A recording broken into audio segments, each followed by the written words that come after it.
Magandang umaga mga kaibigan. May nadaanan tayo dito sa highway na isang matanda na may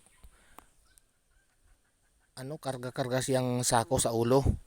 Kaya hinintuan natin siya.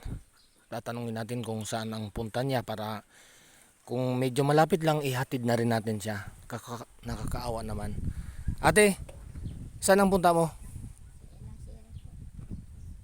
Lapit ka dito ate. Sa? Lapag mo kaya muna ito. Lagay mo na dito sa yan, dito. Lagay mo na dito para saan ang punta mo? Ilang Cheryl po. Cheryl? Opo. Labaro po. Saan yon? Ilang labaro. Ilang bab po. Ilang gumi po.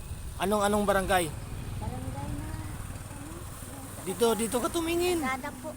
Ha? Barangay sa Kasada. Sa estate po. Sa May Bulahan po. Barangay sa kalsada o barangay tala? Nang May Bulahan po. May basketballan court. Basketball court doon sa barangay tala. Ayan mga kaibigan, taga barangay tala daw siya. Nadaanan ko siya, galing akong bayan, nadaanan ko siya mga kaibigan sa highway. Tapos ito, ang ano niya, atang-atang niya sa ulo. Yung isang sako na ito. Tapos tinatanong ko siya kung saan ang punta niya. Yun nga sa barangay tala.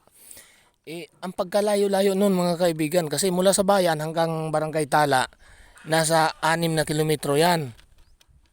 Ayan, tapos ito, ay ano natin si ate, ihatid natin si ate. Sige, sakay ka na ate. Hanggang dun sa sa may basketball court. O sige, ihatid natin doon. Bakit naglalakad ka lang galing bayan? Lalakad kuya. Kaway kwarta. Walang pera. Walang pamasahe. Di man ko pa sa akin kuya. Kaway kwarta. Ganun ba? Sige. Hatid na muna natin 'tong mga kaibigan.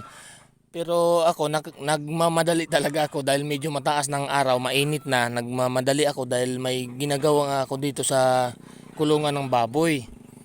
Hindi naman din po pwedeng pabayaan si ate na mula doon sa bayan maglalakad siya papuntang barangay tala. Ito ang daladala niya mga kaibigan, no?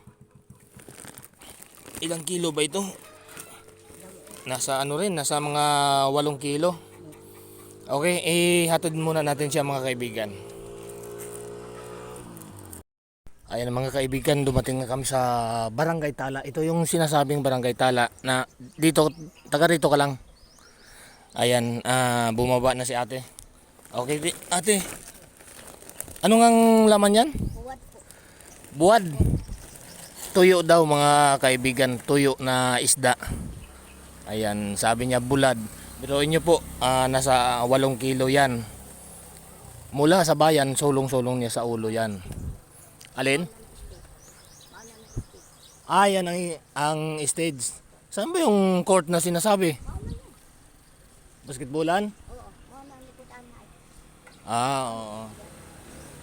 Okay, okay ka na. Ayan.